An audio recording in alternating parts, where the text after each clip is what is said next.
Santa Cruz, capital internacional del cómic. La sociedad modelada por el hormigón.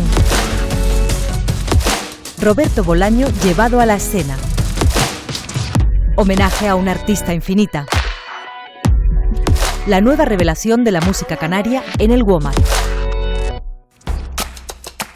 Del 17 al 20 de noviembre se celebra una nueva edición del Salón Internacional del Cómic en el Espacio Cultural La Recoba, en Santa Cruz. La muestra celebra el cumpleaños de He-Man. Contará con 5 premios nacionales del cómic, más de 80 invitados y muchas novedades. Tenemos, además de todas las exposiciones que suman 50, tenemos concurso de capó, tenemos pasarela cosplay, tenemos más de 100 actividades, entre las que se incluyen máquinas recreativas, charlas, debates. La apuesta es muy ambiciosa para conseguir que el Salón del Cómic se consolide y, sobre todo, saciar ese hambre que existía después de tanto tiempo de ausencia. Una de las nuevas iniciativas que se incorpora al Salón Internacional es Cómics de Museo. Lo que intenta es traer premios nacionales del cómic aquí a la ciudad. Este año nos hemos propuesto convertir Santa Cruz de Tenerife en capital del cómic. Lo hacemos a través de esta iniciativa que esperamos que se vaya haciendo cada año. Cada año intentaremos mantener este vínculo con el museo y traer diferentes premios nacionales del cómic aquí a la ciudad.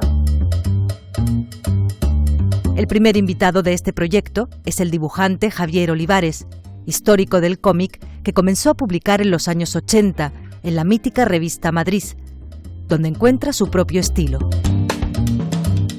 Yo quería publicar en esa revista, pero claro, yo venía con todo el bagaje, un poco, si quieres, de una historieta mucho más convencional, más comercial, ciencia ficción, que es lo que me gustaba y lo que hacíamos todos.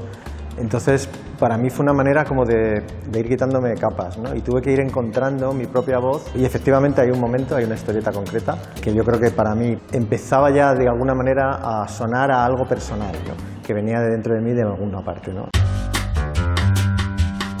Hallar el equilibrio entre la narración y el dibujo es una lucha constante para el creador de novelas gráficas. Tengo la suerte de contar con gente como Santiago García o José Carrión, que me sostienen, digamos, de una manera que es como una red, ¿no? Yo me siento como un trapecista que puedo arriesgarme a hacer cosas porque sé que debajo está la red de su guión, ¿no? De su estructura, de sus ideas, pero sí que hay todo el rato una lucha o un intento del dibujo por ganar terreno frente a lo que es narrativo, ¿no? Me estaba haciendo la pregunta incorrecta durante muchos años y era qué me gusta dibujar. Cuando me empecé a preguntar qué necesito dibujar, creo que empecé a ser mucho mejor historietista porque realmente lo que hago es dibujar lo que necesita la historieta, ceñirme mucho más a lo que me pide la página, ¿no? Y yo creo que eso además me ha hecho mejor historietista porque soy mucho más consciente del medio en el que trabajo, ¿no? Cuentos de la estrella legumbre es una de sus obras más célebres, que reflexiona sobre el mundo que vivimos actualmente. Los cuentos de la estrella legumbre fueron un trabajo que hice a lo largo de demasiados años para poder sacar una conclusión. Lo que pasa es que cada uno de ellos probablemente también lleva conclusiones dentro, ¿no? Son como los huevos Kinder, que por fuera son muy graciosos, muy divertidos, pero cuando los abres de pronto pues hay dentro un monstruo, una cosa rara. Pero los que son escritos por mí o que han tenido un origen personal, yo me he visto reflejado muchas veces, ¿eh? También dependiendo de la época, hay algunos muy divertidos y algunos bastante funestos, ¿no? Entonces, dependiendo del día o de la temporada en la que estaba, pues como pasa normalmente, pues el cuento decía una u otra cosa, ¿no?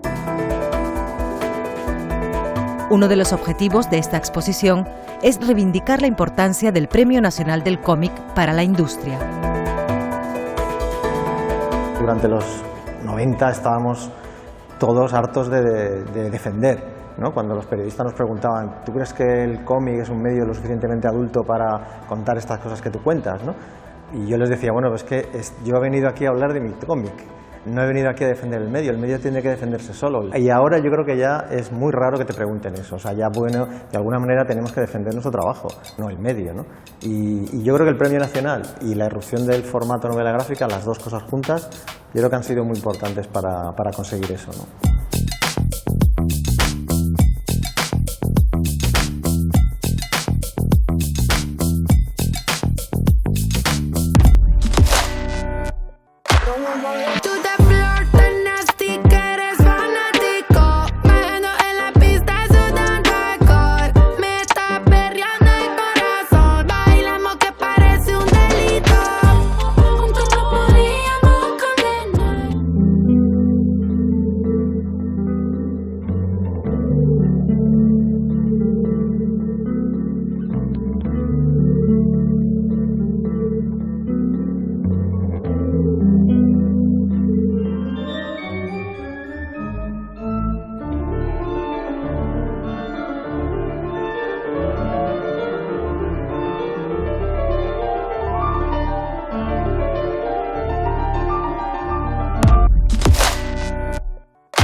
Concretos reúne la obra de 23 artistas de todo el mundo que exploran el efecto del hormigón en el medio construido.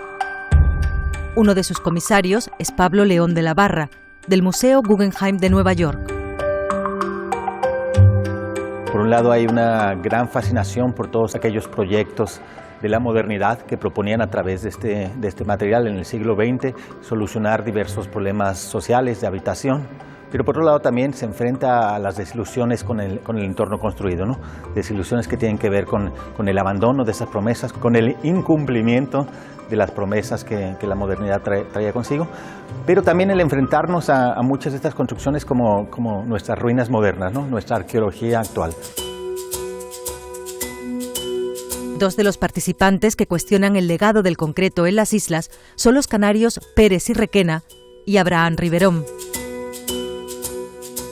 Creo que en todos hay esta gran conciencia de pensar a partir de hoy, de 2022, bueno, ¿qué implicó este material en el siglo XX, ¿no? Este material que construyó prácticamente el siglo XX, en una realidad de hoy que cada día se vuelve más virtual, ¿no? Entonces hay una búsqueda de entender lo concreto para pensar también el futuro, ¿no? ¿Qué tipo de futuro estamos construyendo y qué tipo de futuro queremos construir?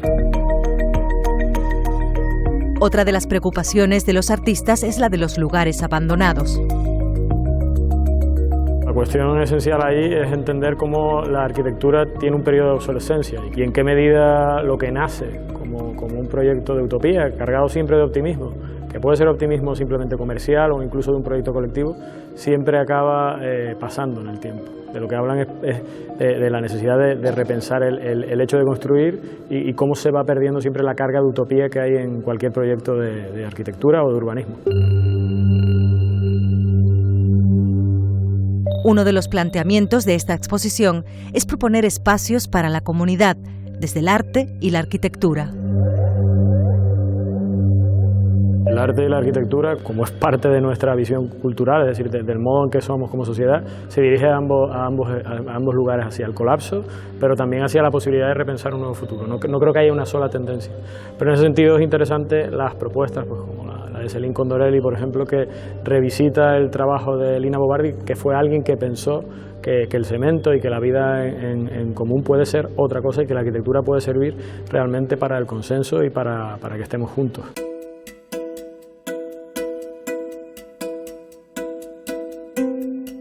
No hemos levantado la voz suficientemente, desde luego hay personas enormemente implicadas en el campo de la cultura, del arte y de la arquitectura, pero siempre se puede hacer más, eso es indudable, porque claramente vivimos en un estado de ruina, pero no somos ni siquiera conscientes de eso. Vivimos en un espacio ruinoso, seguimos construyendo sobre espacios enormemente degradados y no acabamos de tener una conciencia colectiva. No es una crítica realmente al espacio o al espacio cultural del que provengo, sino la necesidad de hacer más, o sea, de realmente plantear una brecha real de dónde estamos.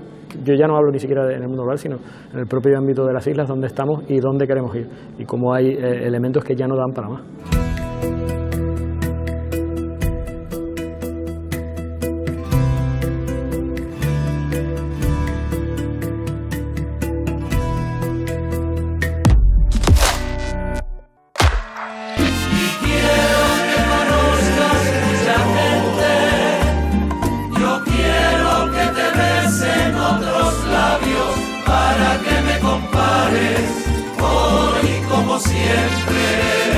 Nos conocimos hará 18 años y digamos que nos enamoramos. Y una década después nos encontramos. No. Tú escribiste un libro, yo me enteré y fui a buscarlo. Es muy romántica.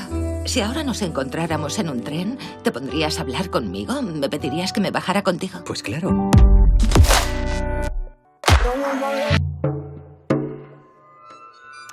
Quiero contarles una anécdota. ¿Puedo? ¿Sí? Acudimos a uno de los ensayos previos al estreno del monólogo Ella y los cerdos, el nuevo espectáculo que la Scric Producciones ha elaborado dentro del programa de residencia de la Sala Insular de Teatro. Ella y los cerdos es un texto de Leonardo González, un dramaturgo chileno que en el 2019 ganó el concurso La Rebelión de las Voces del Festival Santiago Off en Chile, y está basado en una novela de Roberto Bolaño llamada Amuleto. Aquella mañana yo supe de inmediato que algo raro pasaba. Como una es media loca, media atravesada. A su vez, Roberto Bolaño se basó en un personaje real, en una poetisa uruguaya llamada Alcira Sous, que en mayo del 68 se quedó encerrada en el baño de la Universidad de México justo cuando los militares entraron. Y durante 15 días se alimentaba de papel higiénico y recitaba poemas a través de la megafonía de la facultad. La puesta en escena incorpora el espacio sonoro creado por Nacho Martín, los efectos visuales ideados por la fotógrafa Asiria Álvarez y la danza interpretada por Alicia Padilla. Con Nacho trabajo siempre porque es mi compañero y es mi segunda mitad en el escenario. Nosotros trabajamos el espacio sonoro como si fuera otro personaje que me acompaña y Nacho pues es fundamental. Esta vez hemos apostado también por meter algo corporal, por experimentar. Aprovechamos que tenemos una residencia y tener una residencia te permite ese tipo de lujos, de poder estar haciendo un espectáculo casi a modo de laboratorio, sin importarte mucho el resultado, experimentando y a ver qué sale.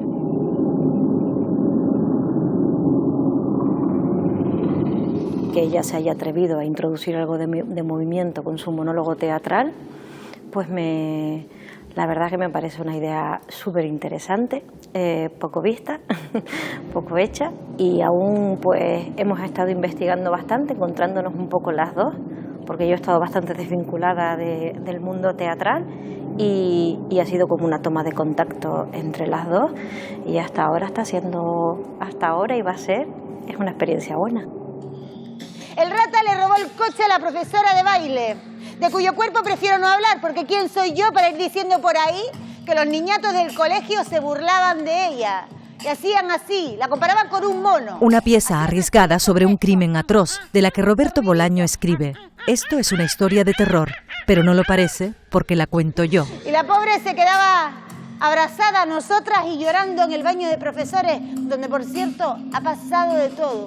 Narra una historia de violencia brutal, pero desde el punto de vista de una profesora de infantil, contado como una fábula, y como todas las fábulas, edulcora todo y parece que no es tan duro. Es una historia que es verdad que en un principio me pareció que sacada de contexto de Latinoamérica iba a ser complicada, pero al fin y al cabo es la historia de todas las dictaduras y eso desgraciadamente es universal y por eso es necesaria. Ustedes no lo van a creer, una vez tuve un novio que se llamaba Jambó. ¡Jambó, auxilio! Como el poeta. No, niña tonta. El poeta se llamaba Jambó.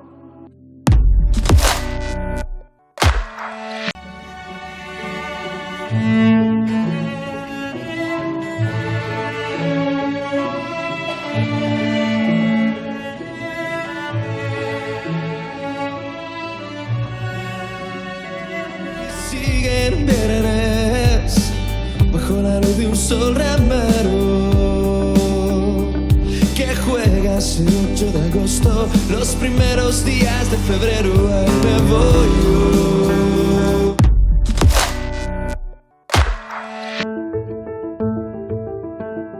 El Centro de Artes Plásticas del Cabildo de Gran Canaria dedica una muestra a la obra de la artista nacida en Teror en 1916, Pino Ojeda, cuando se cumplen 20 años de su fallecimiento. Su nieto, Domingo Doreste, es el comisario de la exposición, que propone un recorrido por la obra de esta artista multidisciplinar, fundadora de la revista Alicios, Hojas de Poesía. En la revista Alicio pusieron sus poemas personajes célebres, escritores de la época, como Juan Ramón Jiménez y Vicente Alexandre, ambos premios Nobel, así como muchos otros y otras escritoras del panorama insular y nacional. Carmen Conde, Carmen Laforet, María Beneito y muchas otras mujeres que en esa época ya pues destacaban en el mundo de hombres. La literatura pues en esa época era mayormente de hombres, ¿no? Entre 1952 y 1954, Pino Ojeda envió a sus 213 suscriptores el sobre que contenía la revista, cada mes y de forma gratuita, lo que la llevó a abandonar el proyecto e iniciar otros. Regentó una librería justo detrás del Parque de Santa Catalina, una librería que se llamaría Flores y Libros, y posteriormente, en el año 58 al año 69, durante un periodo de 11 años, abrió una galería arte llamada Arte en la zona de la playa de las Canteras, justo en la avenida, en la calle Sagasta 64. Toda la actividad cultural de la isla se desarrollaba en Vegueta. Pino Ojeda fue una mujer visionaria porque trasladó esa parte plástica a la playa de las Canteras. Expusieron múltiples pintores internacionales, sobre todo, y también sus amigos de la Escuela Luján Pérez, como Felo Monzón, Pepe Dámaso. Ella siempre ayudó pues, a todos esos pintores, con algunos de los cuales creó el Grupo Espacio también, un tiempo más tarde. Además de su perfil como promotora de proyectos culturales, la muestra expone sus pinturas, esculturas y cerámicas articuladas en 3 etapas. Una de los años 51 a los 60, que fue una etapa más insular, de los 61 a los 70, que fue una etapa más nacional, sobre todo en Madrid, Barcelona, Valencia, Palma de Mallorca, y una tercera etapa que fue ya de carácter internacional en los años 72, cuando ya hizo su exposición en Estocolmo, apadrinada por el duque de Cádiz, Alfonso de Borbón, hasta finales de los años 70, que la catapultarían en lo que es el arte plástico. La exposición recoge también parte de su producción epistolar, sus herramientas de trabajo, enseres personales y muestras del resto de su poliédrica producción artística. Hizo escultura, hizo música, tocaba el violín, el piano y el timple. Una mujer que se atrevió con la informática, con el ordenador. Incluso una de sus grandes pasiones fue la fotografía. Ella pues le gustaba ser retratada, de hecho tenemos más de 5.000 fotografías de mi abuela pues en su archivo, y también le gustaba pues realizar esas fotografías. No solamente sacaba fotos, sino que revelaba sus fotos en su casa con una ampliadora de blanco y negro. Incluso descubrimos pues algunos selfies de la propia Pino Ojeda en los años 70 con cámaras Polaroid, que las podemos ver en la propia exposición.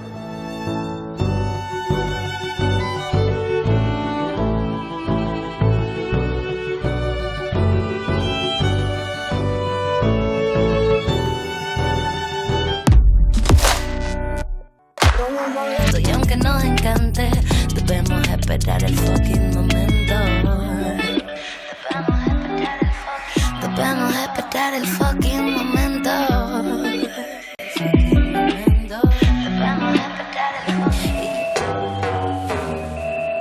Hola a todas, bienvenidas un día más a Cocina con Emily.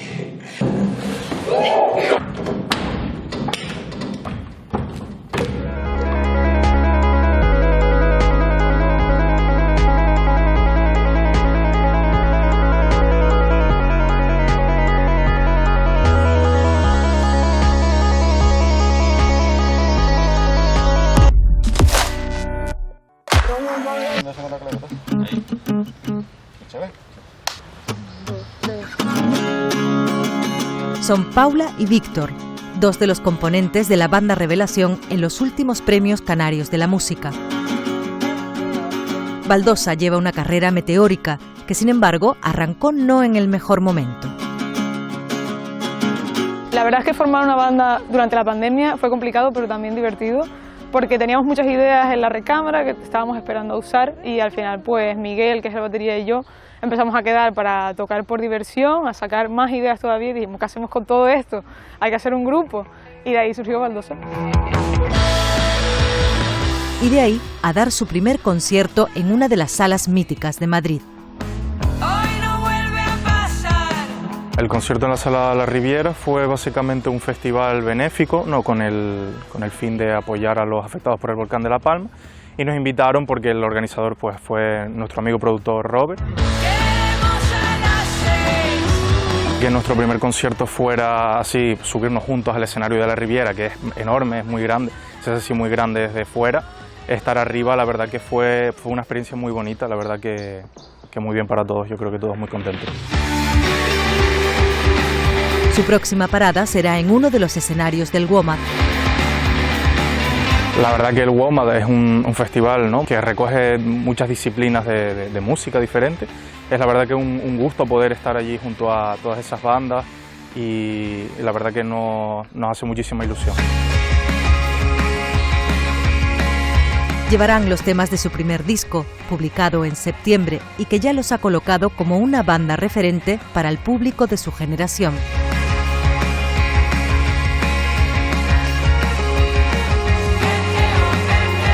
Yo creo que nuestras canciones son frescas y desenfadadas desde el punto de vista musical, porque sí que es verdad que son muy fáciles de oír, son muy bailongas, pero luego las letras son lo que te remite a un punto de nostalgia, de esa sensación de corazón roto. Si miro atrás me duele, me dan vértigo las Creemos que puede ser la voz de una generación, porque al final la gente hoy en día se siente más identificada con canciones de desamor que con canciones de amor, tristemente. Pero yo creo que por eso nuestras canciones tienen tanta pegada entre nuestra generación y la gente joven.